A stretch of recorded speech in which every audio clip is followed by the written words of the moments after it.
Metemos a un ensayo a la probeta, ¿no? Y medimos pues la relación de la carga al área, es decir, medimos el esfuerzo de tracción unitario, y por otro lado medimos la deformación unitaria, que es el alargamiento entre la longitud inicial. Como estos cables no tienen un comportamiento elastoplástico, dúctil, van a presentarnos una curva así, miren, y ahí se rompe. Acá, digamos, tenemos la resistencia última, la vamos a expresar como se acostumbra, FPU. Simplemente P es de preesfuerzo y U es de última, resistencia última a la tracción. Por ejemplo, esa resistencia última a la tracción pueden ser 270 KSI, ¿no? 270 KSI, que son pues kilolibras sobre pulgada al cuadrado, ¿no? Por ejemplo. Entonces, si usamos en realidad nuestras unidades deberían ser las unidades del sistema internacional, ¿no? El Perú firmó un compromiso, pero nosotros no respetamos ningún compromiso, en realidad no respetamos nada, ¿no? Pero deberíamos usar las megapascales, kilonewtons por metro, etc., ¿no? Pero en fin, 270.000 libras, ¿no?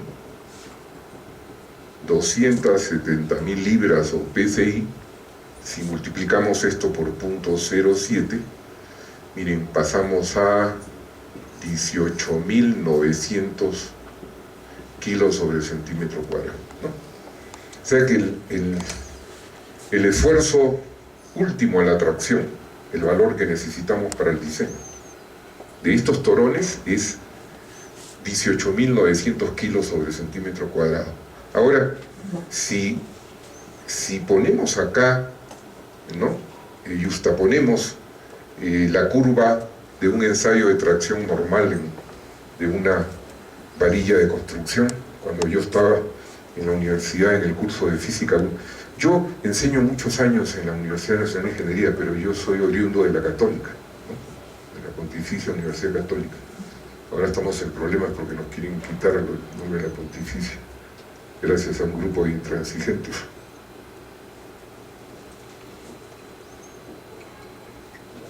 Mucha gente cree que yo soy de la U, y yo tengo un gran cariño por la Universidad de Ingeniería, tengo grandes amigos, ¿no? Y la verdad que he estado más años en la UNI que en mi alma mater, ¿no? Bien, si colocamos encima una curva de un ensayo de tracción de una varilla de acero corrugado, vamos a tener esto, miren, más o menos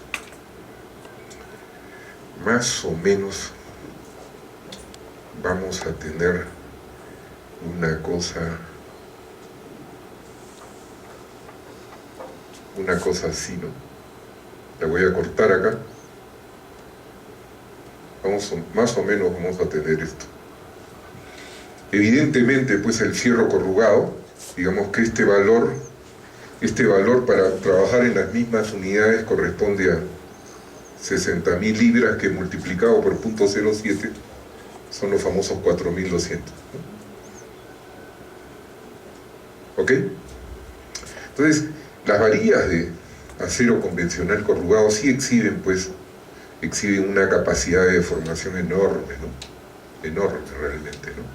Es una propiedad pues absolutamente deseable desde el punto de vista del diseño sismo resistente, ¿no? Lo que necesitamos son estructuras que sean capaces de deformarse sin colapsar, y la deformación va a estar en manos del refuerzo, ¿no? Es decir, el refuerzo tiene capacidad de deformación y está bien detallada la conexión, entonces es posible exhibir un comportamiento dúctil, absorber la energía del sismo, limitar las deformaciones y permitir eventualmente que la gente ponga su vida a buen recaudo, ¿no? Entonces, si acá estamos en 4.200, la resistencia de las varillas, más o menos, miren, la resistencia más o menos está en 6.300 kilos sobre centímetro cuadrado, ¿no? O sea que, en realidad, En realidad la escala sería hasta por acá, ¿no? Es decir, la verdadera escala, porque la resistencia del concreto, 18.900, miren, exactamente 3 veces, ¿no? Exactamente 3 veces esto, o sea que estaríamos por acá y por acá. O sea que más o menos esa sería la curva, ¿ya? Ahora, esa sería la curva. Ahora, cuando uno compra importa o compra los torones vienen enrollados en carretes, ¿no? Los torones vienen enrollados en carretes, normalmente son carretes de 1000 pies, ¿no? O sea, más o menos 305 metros, son carretes de 1000 pies. En el carrete, yo les estoy dictando esto desde un punto de vista práctico, ¿no? ¿De acuerdo? Como ingeniero estructural, ¿no? Más que como profesor. Los carretes, viene un sobre plástico en el carrete, que está bien adherido, con los documentos de control de calidad de ese carrete. Entonces, ese carrete está identificado, estamos hablando de fábricas pues, que tienen son fábricas modernas, con todo un procedimiento de control de calidad durante el proceso de fabricación y luego en el producto terminado, ¿no? En todas las etapas, para garantizarle a uno que le están vendiendo un acero con las características mecánicas que se indican, ¿no? Y no nos están vendiendo gato por liebre. Entonces, en este sobre, entre otras cosas, viene el ensayo de tracción de ese carrete, ¿no? El ensayo de tracción de ese carrete. Entonces encontramos una curva pues, muy parecida a esta. Ahora, acá hay otro tema que lo voy a tratar de principio, ¿no? Porque conviene hacerlo así. El otro tema es miren, evidentemente ustedes ven que este acero no tiene, pues, capacidad de deformación, es muy limitada. Pero como nosotros los ingenieros estamos tan imbuidos del concepto del esfuerzo de fluencia que a veces no nos podemos separar de él, se define un esfuerzo de fluencia.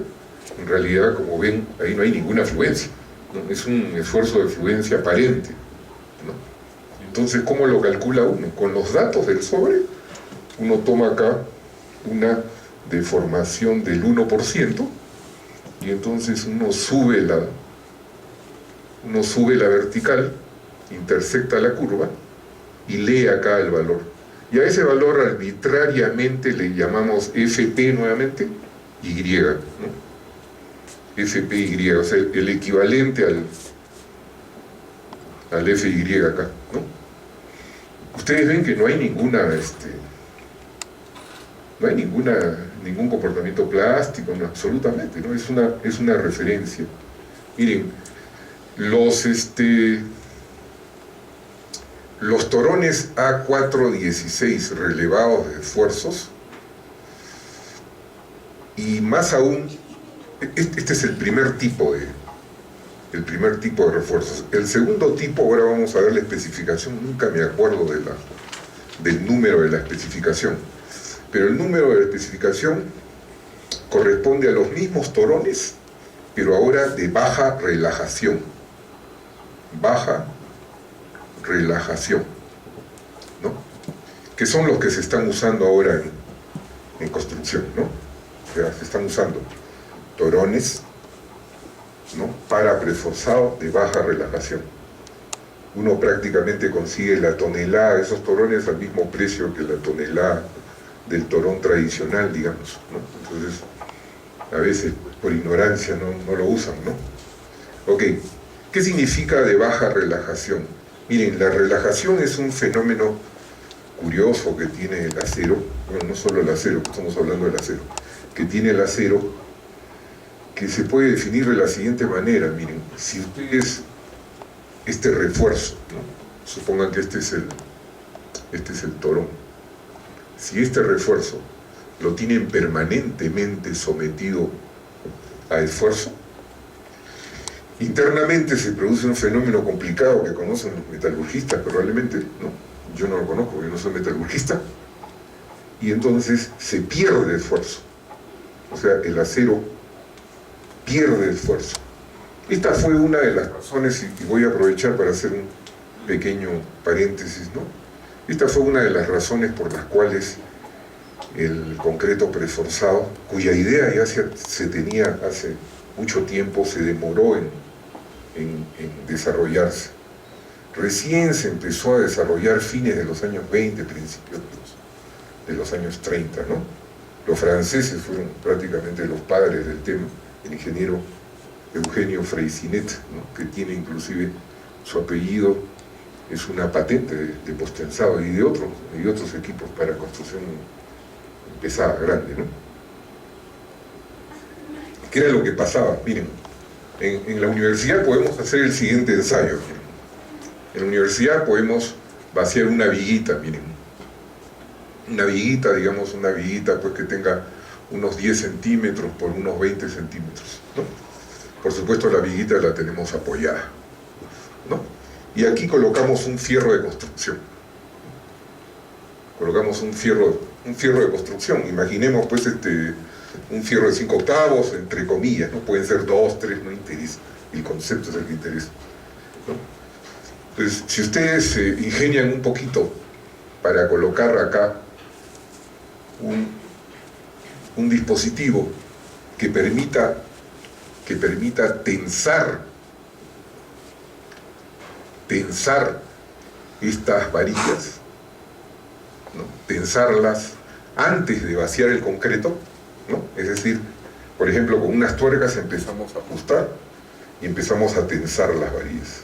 Le aplicamos una fuerza de tracción. Al aplicarle una fuerza de tracción, ustedes se acuerdan, delta igual PLEA, la varilla se empieza a deformar, se empieza a alargar. ¿Ok? Vamos a suponer que nosotros tenemos un strain gauge para medir la deformación y entonces calcular el esfuerzo que se produce en la varilla. Y vamos a suponer que calculamos, o sea, le aplicamos esta fuerza de tracción, no pues hasta los 6.300, sino se la aplicamos, por ejemplo, hasta los 5.000 y pico, más o menos, ¿no? Hasta los 5.000 y pico. Y luego de esto, ¿qué hacemos? Luego que está tensada la varilla a ese punto, dejamos las varillas permanentemente tensadas y vaciamos el concreto, ¿no? Vaciamos el concreto. Supongamos vaciamos un concreto 315, pues, ¿no? Vaciamos el concreto, bien vibradito, ¿no? Por supuesto que sea dosificado bien, de eso no me acuerdo, que yo no soy tecnólogo del concreto, ¿no? Ni me interesaba, bueno, eso lo hace alguien, ¿ya? Y entonces una buena dosificación, etcétera, ¿no? Muy bien. Esperamos que el concreto alcance el 80% de su resistencia última en los 28 días y ya el concreto endureció, ¿no? Tiene 80% de resistencia a la compresión. Para 315 es 270 más o menos. Y una vez que se alcanza esa resistencia, lo que hacemos es esta fuerza de tracción, por el principio de acción y reacción, la transferimos en compresión. Empezamos a aliviar, sacamos las tuercas y entonces esa fuerza de tracción se convierte en compresión. Por supuesto que acá hemos puesto una plancha. Esta es una plancha de acero de cierto tamaño, de cierto espesor, bien rígida, para que esa plancha transmita la tracción en compresión, ¿no? Y entonces ahora vamos a tener en la parte inferior de la viga una fuerza de compresión tal que en cualquier sección, por ejemplo, si tomamos esta sección, acá tenemos una fuerza de compresión justo abajo, ¿no? Justo abajo donde vamos a tener las fisuras de tracción, ¿no?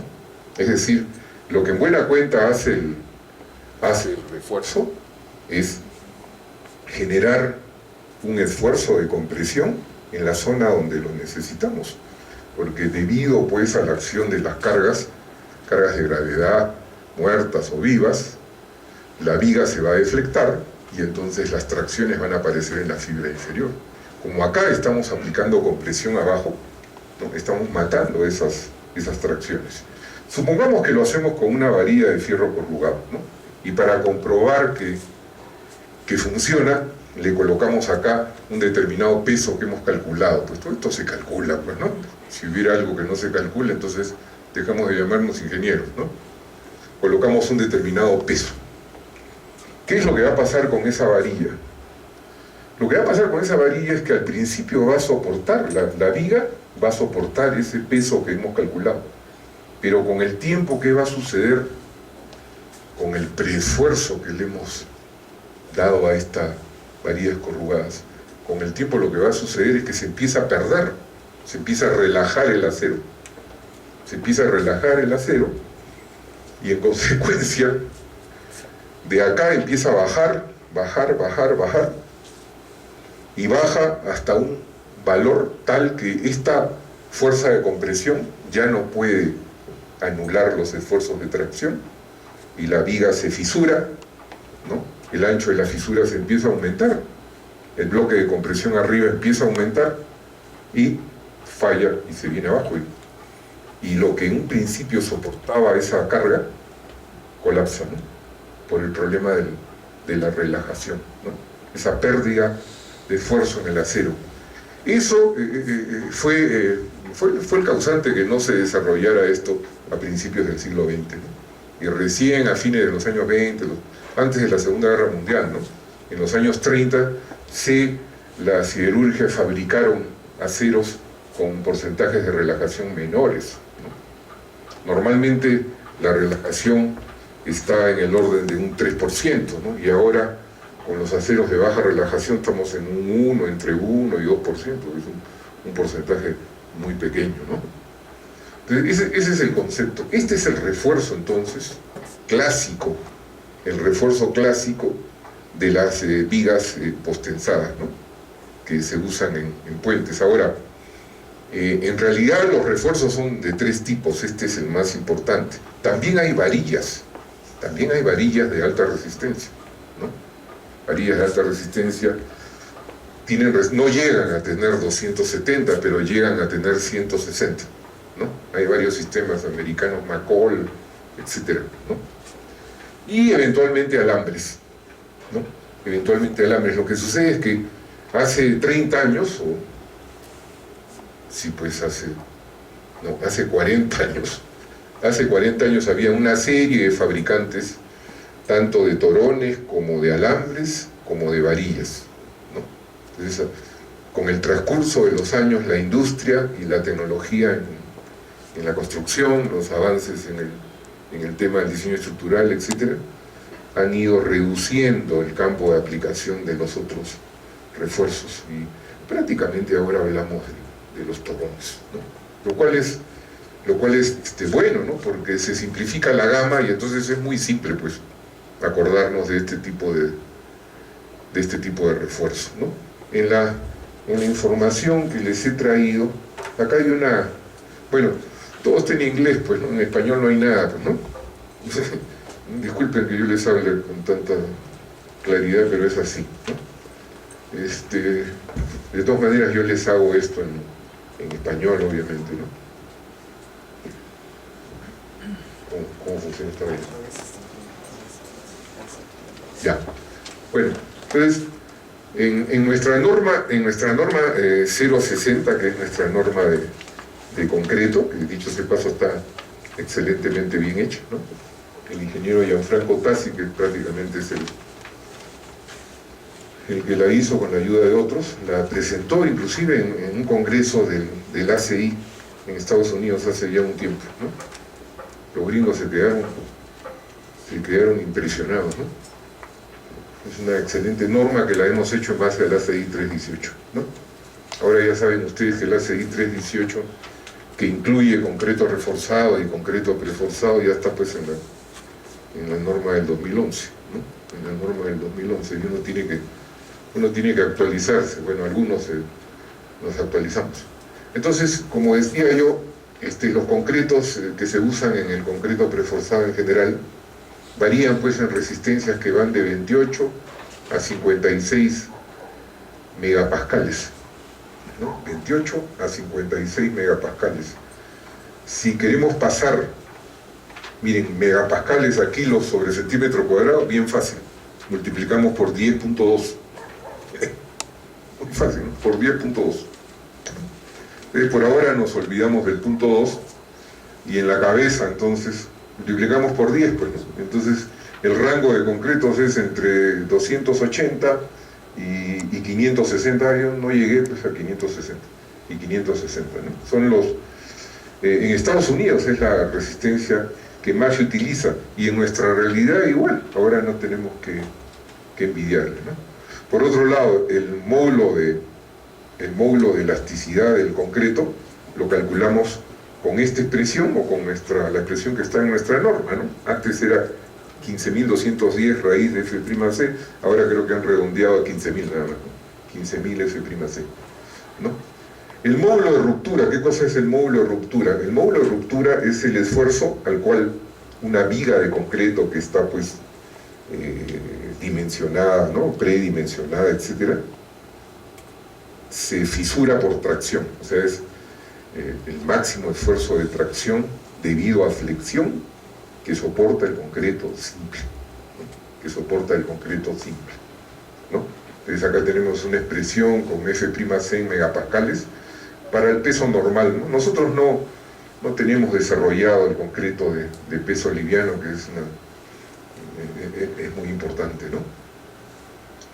Bien, hay dos fenómenos que tenemos que considerar que en el caso del concreto preforzado son muy importantes, ¿no? El primer fenómeno es lo que nosotros conocemos como el fenómeno de contracción de fragua, ¿no?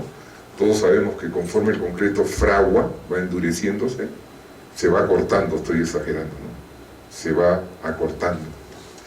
En el concreto preforzado en general es importante considerar este acortamiento si es una viga, la viga se va a acortar. ¿Por qué es importante considerarlo? Porque si la viga se acorta un poquito, en consecuencia, se pierde un poco de preesfuerzo, ¿no? Se pierde un poco de preesfuerzo. Bien, por supuesto que la contracción de fragua pues depende de la dosificación del concreto, de las condiciones de humedad, del método de curado, ¿no? Todos sabemos eso, ¿no? Ahora, la deformación total por contracción de fragua, ¿no? A lo largo de la vida del concreto, ¿no? Y ocurre pues en el primer año, está más o menos en el rango de 4 10 milésimas a 8 10 milésimas, ¿no? Entonces ahora nuestra norma nos permite, para determinado tipo de concreto, con determinado tipo de curación, ¿no? Tener expresiones, ¿no? Para medir la deformación unitaria por contracción de fragua, ¿no? Ya con modelos matemáticos bastante desarrollados, que han sido pues fruto de un montón de ensayos, ¿no? Yo creo que ustedes no se van a molestar si me siento, ¿no? He estado parado ahí en el aeropuerto un montón de rato. Bien. Sí, siguiente. Entonces ahora sí apuremos un poco. Y luego tenemos el otro tema. Bueno, si el concreto está curado con vapor, etcétera, pues hay, ¿no?, diferencias en la evaluación de la contracción de fragua. El otro tema que también es importantísimo en puentes, sobre todo, es el problema de las deformaciones diferidas, debido al fenómeno del flujo plástico en el concreto, ¿no?, que todavía lo están estudiando, pues es un tema complejo. Igual, el concreto con los años, y más que en el caso de la contracción de fragua, en este caso 2, 3, 4, 5 años, ¿no? Hay un fenómeno también complejo, ¿no?, que hace que el concreto se contraiga a esas deformaciones por el hecho que se presentan a lo largo de cierta cantidad de tiempo. Se le llaman deformaciones diferidas o deformaciones con el tiempo, ¿no? Para tener una cifra total, estas cosas, esto es de un manual pues de ingeniería más que de un libro de texto, pues, ¿no? Para tener una idea total, el total de la deformación generalmente está en un rango de entre 1.5 a 4 veces la deformación instantánea del concreto, ¿no? Ese es un buen dato, ¿no? Ese es un buen dato. Entonces, han desarrollado un modelo matemático para calcular el coeficiente de CRIP. CRIP es deformaciones diferidas, o deformaciones debidas al fenómeno del flujo plástico, etc. Los gringos siempre tan prácticos le ponen una palabrita, ¿no? CRIP. Y entonces uno puede después calcular con precisión, ¿no? Con precisión cuánto es esa deformación y qué esfuerzo va a presentar si uno quiere, ¿no? Avanza, pues puedes levantar un poquito. Miren, no, esto lo bajas un poquito. Miren, esto es lo que estábamos hablando, ¿no? Acá tenemos un ensayo típico de tracción, ¿no? Para un strand o torón ASTM A416 o el de baja relajación es igual, grado 270, ¿no? Grado 270, ¿no? Acá tenemos el grado 250, o sea, los dos grados con los que se consiguen estos torones en el mercado internacional, en Sudamérica o fuera de Sudamérica, es el grado 250 o el grado 270. El grado 250 ya prácticamente está pasando al olvido, ¿no? Siempre la mayor resistencia va ganando porque nos da soluciones más económicas. Igual sucede con el acero. Ese es otro de mis temas, ¿no? El acero. Bien, y por ejemplo, las barras planas o deformadas para el concreto preforzado, ¿no? Como les decía, pues están ya más abajo, pues, ¿no? Están más abajo, ¿no? O sea, más o menos pues en 150 megapascales, una cosa así, ¿no? Realmente se usan poco ya, ¿no? Realmente se usan poco. Avanzamos.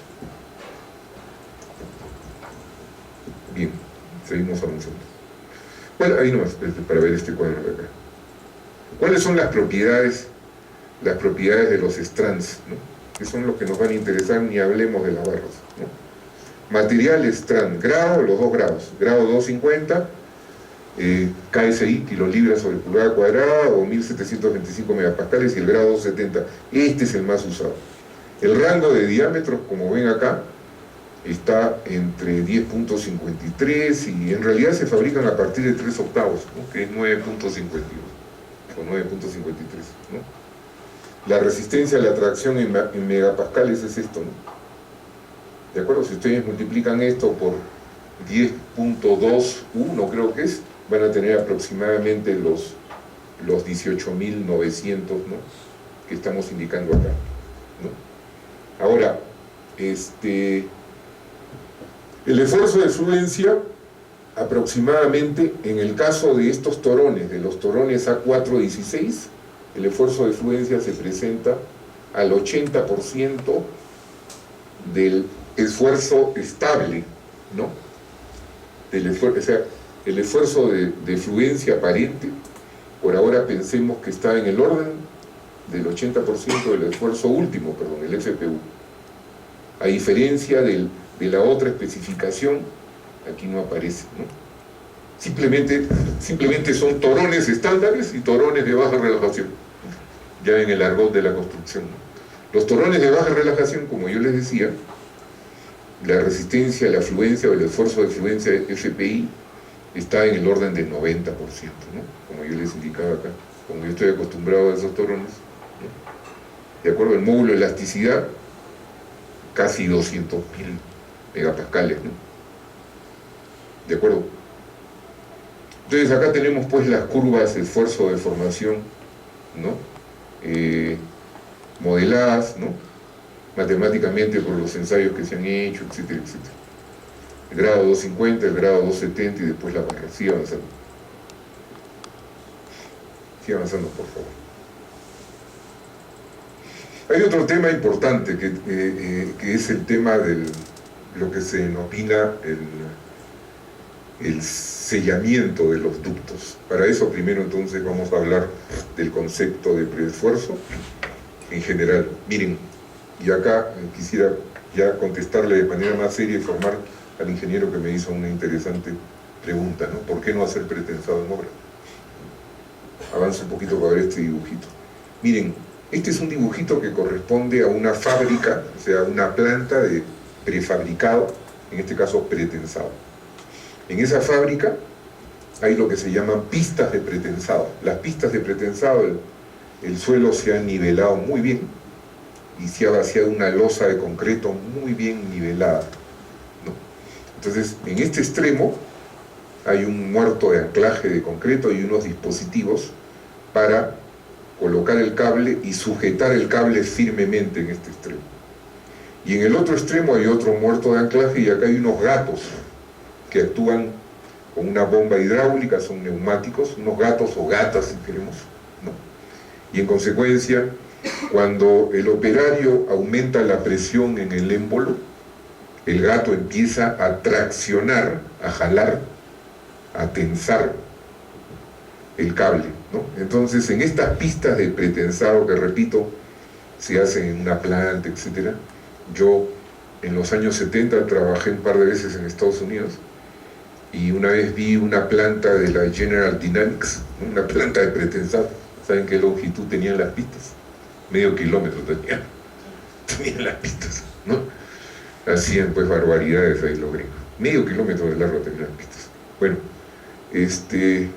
supongamos que esta es una viga de 30 metros, 20 metros o 40 metros, ¿no? Entonces, ¿cuál es el principio? Antes de vaciar el concreto, por eso se llama pre-tensado, ¿no? Antes de vaciar el concreto, tensamos los cables. Estos cables se tensan hasta aproximadamente un 70% de la resistencia a la tracción, de la resistencia última. Entonces, una vez que se alcanza esa tensión, ¿no?, que se mide perfectamente con el gato, con la bomba, ¿no?, se mantienen tensados. Este es un molde o encofrado, puede ser de madera, hay encofrados metálicos también. Estas vigas que yo les mostraba, que son vigas estandarizadas por AESTO, y otras vigas, tienen sus fabricantes de encofrados, ¿no? Por supuesto que para un contratista comprar un paquete de encofrados solo se justifica si va a tener pues un cierto volumen de construcción, pues, ¿no?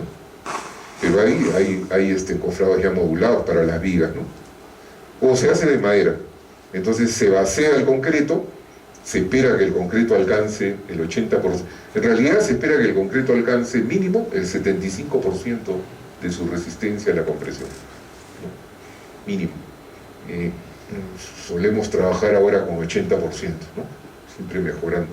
Pero si se trabaja con .75 no se está yendo contra nada, ¿no? Se espera que el concreto alcance el 80% y luego el gato alivia la presión en el émbolo y en consecuencia esa tremenda fuerza de tracción en ese acero de alta resistencia se convierte en ¿qué? Se convierte en compresión. Pero ojo que en este caso, y ahí está la diferencia notable, en este caso, miren, ese procedimiento que se le denomina transferencia, que es una palabra importante en el tema del concreto reforzado, la transferencia se refiere a transferir tracción en compresión. Lo podemos visualizar más fácilmente si nos imaginamos que acá hay un sujeto y acá hay otro sujeto, cada uno con una cizalla, ¿no? Entonces alguien toca un pito y al mismo tiempo los dos cortan ese cable que está traccionado. ¿Qué sucede con el cable que está traccionado? Primeramente, no puede recuperar su longitud inicial. ¿Por qué no puede recuperar su longitud inicial? Por el fenómeno de adherencia, pues hemos vaciado el concreto. Disculpa que demore la respuesta porque estaba en un concepto crítico. Hemos vaciado el concreto y el concreto ya tiene 80% de resistencia. En consecuencia, al aliviar la tracción, lo que se va a producir acá es una pequeña longitud de desarrollo. En una pequeña longitud, acá va a haber 0, y aquí ya actúa el preesfuerzo efectivo. Porque la adherencia, ¿qué es lo que está haciendo la adherencia? Bueno, la adherencia nos permite vivir en este momento. Si no hubiera adherencia entre el concreto y la varilla estaríamos muertos, ¿no? En el preesforzado peor todavía, pues, ¿no? Mucho peor, ¿no? ¿Entienden? Entonces aquí gracias a la adherencia en cualquier sección transversal de la viga vamos a tener una fuerza efectiva de compresión en donde está el cable, ¿no? Es la mejor manera de verlo. Y para terminar esta parte, por favor, Este es un cable recto, pero también hay cables quebrados, ¿no? O inclinados. Estos son unos dispositivos que se tienen en las plantas, ¿no? Entonces, por ejemplo, acá, ¿cuál es el concepto? Que en la zona central de la viga, donde vamos a tener los momentos flectores de mayor magnitud, necesitamos la mayor excentricidad, o sea, colocar el cable lo más abajo posible, para que el brazo de palanca sea lo más grande, para resistir el momento debido a las cargas muertas y las cargas vivas, ¿no? Las cargas de gravedad. En cambio, el momento empieza a disminuir acá, entonces no es necesario tener acá abajo el cable, entonces lo subimos normalmente o hasta el centroide de la sección, y en consecuencia, si lo subimos al centroide de la sección, en esta sección solamente vamos a tener un esfuerzo de compresión uniforme. O si queremos mejorar un poco las deflexiones, lo subimos abajo, perdón, un poquito acá abajo o un poquito acá arriba, ¿no? Pero ese es el concepto, ¿no? Esto también, en Lima hay una planta que se llama Preanza, ¿no? Que está en Atocongo, ¿no? Atocongo está, ahí está la planta de Cementos Lima, ¿no? Que es la cementera más grande que hay, el grupo más grande que hay en el país. Tienen otra cerca de Tarma, ¿no? Yo les he hecho proyectos, pero en el otro rubro que manejo, que es el rubro de las estructuras de acero, ¿no? Para sus ampliaciones, las torres de transferencia, etcétera, etcétera. Ahí tienen ellos una planta con todos esos equipos, ¿no? Entonces, obviamente, en Lima, el ingeniero tiene que hacer unos números para ver el costo para él de lo que significa contratar el transporte o él contratar sus transportistas para recoger las vigas en Atocongo y llevarlas a donde tiene que llevarlas. Estamos hablando de unos cuantos kilómetros, ¿no? Unas cuantas decenas de kilómetros, para no exagerar. Pero no pues 500 kilómetros, ni 800 kilómetros, ¿no? Esa es la característica, ¿no? ¿Querías preguntar algo? Ya te olvidaste. No, el asunto debe ser que respecto al post-tensado no funciona como... Sería más eficiente este proceso. Simplemente, ¿no? Simplemente. Y ahora en el post-tensado, ahora vamos al post-tensado. En el post-tensado lo podemos hacer en cualquier lugar de la costa, en cualquier lugar de la sierra, acá, en cualquier sitio. Lo podemos hacer en cualquier lugar de la selva, etc. En la selva sí tenemos que tener cuidado por la piedra, ¿no? Por el concreto. Hay muchos sitios de la selva donde no hay piedra, entonces no se usa concreto, ¿no? Se usa un mortero. La gente sigue usando el mortero porque no saben un pepino de estructuras de acero, ¿no? Y menos de esto, pues, ¿no? Y menos de nada, ¿no? Yo me quedé yo también hago proyectos de puentes, si bien no me dedico a eso porque me moriría de hambre, además no me gustan las mafias en los ministerios, yo no trabajo para el Estado, ¿eh? O sea, tengo la suerte, ¿no? De trabajar para la industria de petróleo, minería, empresas grandes, ¿no? Desde hace muchos años, ¿no? Entonces inmediatamente la piel cuando de Estado se me enroncho, ¿no? Pero hace un tiempo he hecho varios proyectos de puentes, ¿no? Pero este era un proyecto de factibilidad, en el que había que hacer para una carretera en la Amazonía, ¿no? En plena Amazonía, había que hacer el diseño de un paquete de puentes, ¿no? Ahí estamos hablando de sitios donde no hay piedra, ¿no? Cuando hay piedra hay que recogerla en una chata, navegar 6 días por un río si hay suerte que el río no baje, y luego, si hay suerte, regresar, porque de repente no se queda allá, porque el río baja. Esa es la complejidad de la selva, ¿no? Bueno, y en este sitio no había piedra, ¿no? Entonces que para mí los materiales son una herramienta, no son un fin, porque yo en la universidad estudié concreto armado, concreto preforzado, acero, madera, etcétera, ¿no? Y bueno, tuve la ingenuidad de diseñarles en 2 alternativas, en estructura de acero y en estructura de madera. Para empezar con el tema de madera, no quiero extenderme, ¿no? Porque el tema es ingrato. Para madera me dijeron, ingeniero, no, pero si ahí tienen la madera, yo les puedo decir cómo se puede procesar con madera laminada. No, es muy cara acá, hay que hacerlo en concreto, pero si acá no hay concreto. Bueno, sin comentarios, mejor porque me acuerdo me acuerdo de dónde estoy y me deprimo. Bien, entonces, ustedes tienen acá una pista para fabricar una viga o tienen una pista larga para fabricar varias vigas al mismo tiempo. Simplemente es así. Aquí el gato, por supuesto, es un gato de cierto tamaño y entonces tensa. Ahora, esto se indica como un torón, ¿no? En realidad es un torón entre comillas, es un tendón, ¿no? Es un tendón, o son varios torones, ¿no? O son varios torones, ¿no? Varios torones. Y para que esos torones se mantengan en el sitio, acá hay unas plantillas, normalmente son plantillas metálicas con unos huequitos medio círculo, entonces los torones se apoyan ahí bien ordenaditos, de tal manera que cuando se va a hacer el concreto pues están en su sitio y no quedan como las varillas de construcción cuando ustedes vacían vigas y techos. Acá pues una varilla se va por allá, la otra por allá, etcétera, etcétera, ¿no? Ok, siguiente. Entonces ahora pasamos al postensado y entramos ya en el tema del puente. El postensado es eso, pues acá está la idea. Sube un poquito. Perdón, baja. Perdón, disculpe, baja. Ahí. ¿No? Esta es la obra en cualquier sitio. Lo que hacemos es simplemente nivelamos bien el terreno. Tiramos una losita, un vaciadito ahí, ¿no? Lo más nivelado posible. Armamos el encofrado que no tiene ningún problema.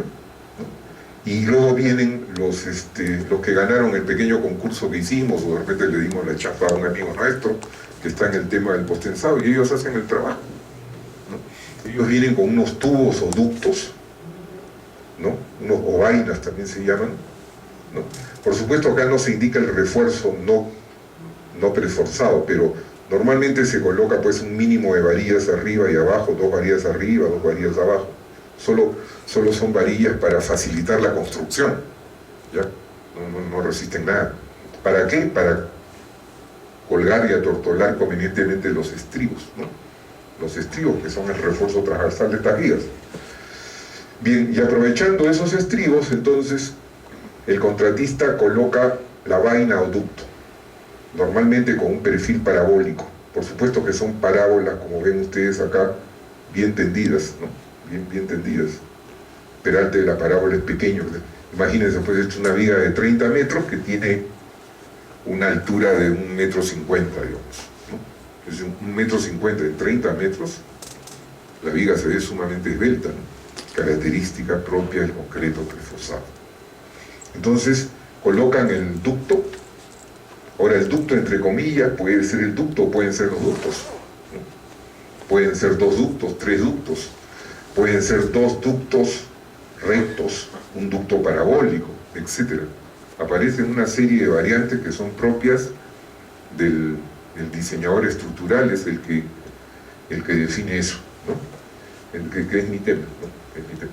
Bueno, y entonces, una vez colocado el ducto, ¿no? Muy bien fijado, se chequea las ordenadas de la parábola. En los planos de diseño está la parábola con sus ordenadas, ¿no? Se chequea la parábola, y la parábola